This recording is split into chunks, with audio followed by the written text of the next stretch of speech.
చంద్రబాబు నాయుడు గారు ఢిల్లీ టూర్, ముఖ్యమైన వాళ్ళని కలుసుకోవడం, బడ్జెట్ కూడా ప్రవేశపెడుతుండడం 23 తారీఖున కేంద్ర బడ్జెట్. సో ఎలాంటి అంశాలు పొందుపరిచే అవకాశం ఉంటుంది?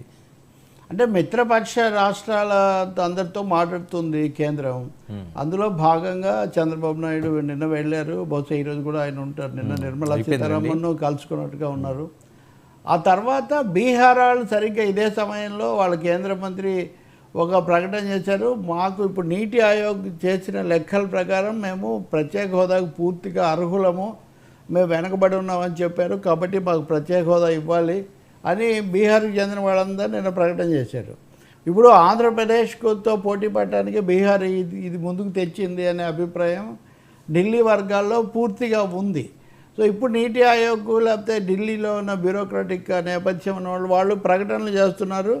ప్రత్యేక హోదా అయితే కుదరదు, ఇది ప్రత్యేక ప్యాకేజీ, ప్రత్యేక సహాయం లాంటిది ఉంటుందని. ఇక్కడ బీజేపీ రాజకీయ ప్రయోజనం కూడా ఉంది. కాబట్టి ఆంధ్రప్రదేశ్, తర్వాత బీహారు, ఛత్తీస్గఢ్, జార్ఖండ్, జమ్మూ కాశ్మీర్, ఈ రాష్ట్రాల్లో చాలా చోట్ల ఎన్నికలు కూడా జరగబోతున్నాయి. అవును.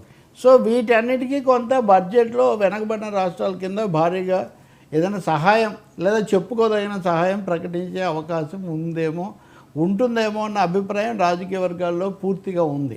పైగా ఇప్పుడు ప్రకటించినా కానీ ఏం విడుదల చేయడం జరగదు కదా. సో అలా కొంత ప్రధానమైన చంద్రబాబు నాయుడు కూడా ఇప్పుడు ప్రత్యేక హోదా అన్నమాట అయితే ఆయన వదిలేశారు. ప్రత్యేక హోదాను మించిన అంటున్నారు. కాబట్టి ఆయన దాన్ని వదిలేసి ఎక్కువ సహాయం మీరు చేయండి అని అడగటం అనేది జరగచ్చు. అలాంటి అవకాశం ఉంది అంటారు. మరి ఉందా లేదా ఇప్పుడు మళ్ళీ తర్వాత చూస్తామంటారా, అది మనం చూడాలి. రాష్ట్ర ప్రభుత్వం పెట్టేది కూడా అందుకే తాత్కాలిక బడ్జెట్ అని అంటున్నారు. కాబట్టి ఓటన్ అకౌంటే కాబట్టి కేంద్రం కనీసం సహాయం అన్నా ప్రకటించకపోతే, ప్రధాన సహాయం అమరావతి, పోలవరం, వెనకబడిన ప్రాంతాలకు నిధులు, ఈ 3 మటుకు అడుగుతుంది రాష్ట్ర ప్రభుత్వం గట్టిగా. అదన్నా జరగకపోతే మటుకు మాకు కొంచెం కష్టంగా ఉంటుందని కూడా తెలుగుదేశం చెప్తూ ఉందని అంటున్నారు.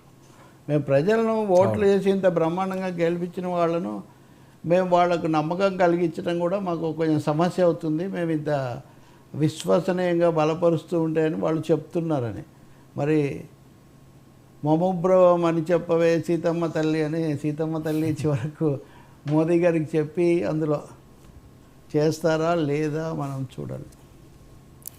ఈయన వెళ్ళి వచ్చేస్తున్నారు.